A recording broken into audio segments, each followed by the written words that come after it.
Hello મિત્રો, કેમ છો? મજામાં? આજે આપણે બનાવવાનું છે મેથી બટાકાનું કાઠિયાવાડી અથાણા જેવું સબ્જી.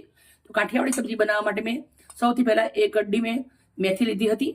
એને સાફ કરી અને ધોઈ અને કોરી પાડી દેવાની છે. અંદર પાણીનો ભાગ નથી રહેવા દેવાનો, આવી રીતે કોરી કરી દેવાની છે. બટાકા પણ મેં છોલી લીધા છે. બટાકાને આપણે કટ કરી દેશું.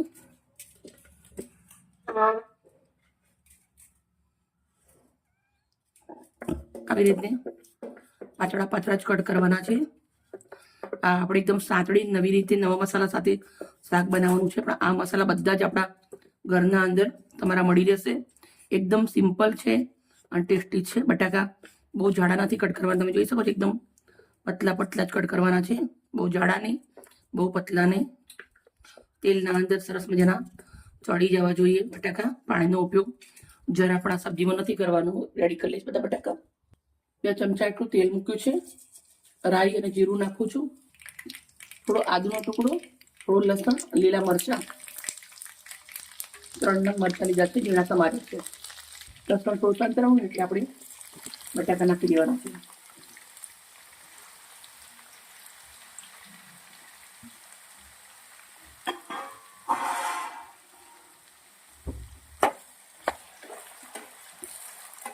બટાકાને તેલના અંદર શેકી લેવાના છે.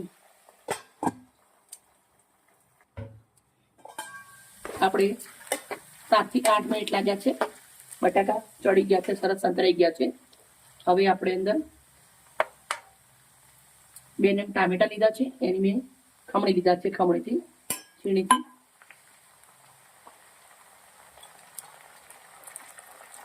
મીઠું નાખું છું થોડું, સ્વાદ પ્રમાણે મીઠું તમારે નાખવાનું છે. હળદર અડધી ચમચી, કશ્મીરી મરચું,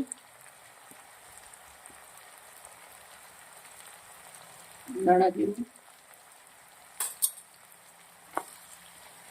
મિક્સ કરી દઈશું. ટામેટા થોડી વાર આવી રીતે શેકી લેશું. ટામેટા આપણા શેકાઈ ગયા છે. સબ્જી આપણે મિક્સ કરી દઈશું આવી રીતે.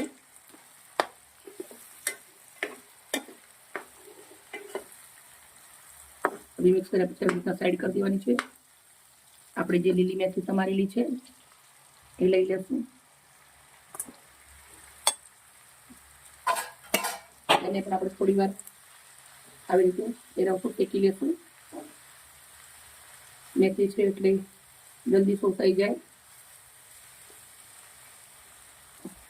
હવે આપણે મેથી બટાકા સરસ મિક્સ કરી દેવાનું છે.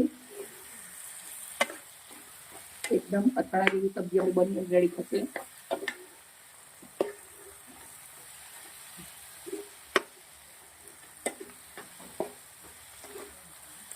સબ્જીને 5 મિનિટ સુધી એકદમ ધીમા તાપે રાખવાની છે.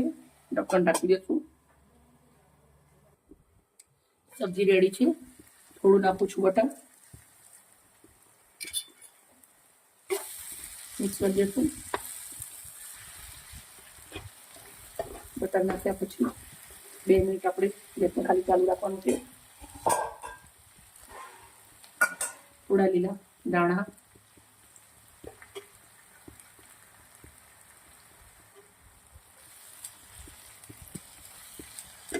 આપણી સબ્જી એકદમ આલિશાન બની અને રેડી થઈ ગઈ છે.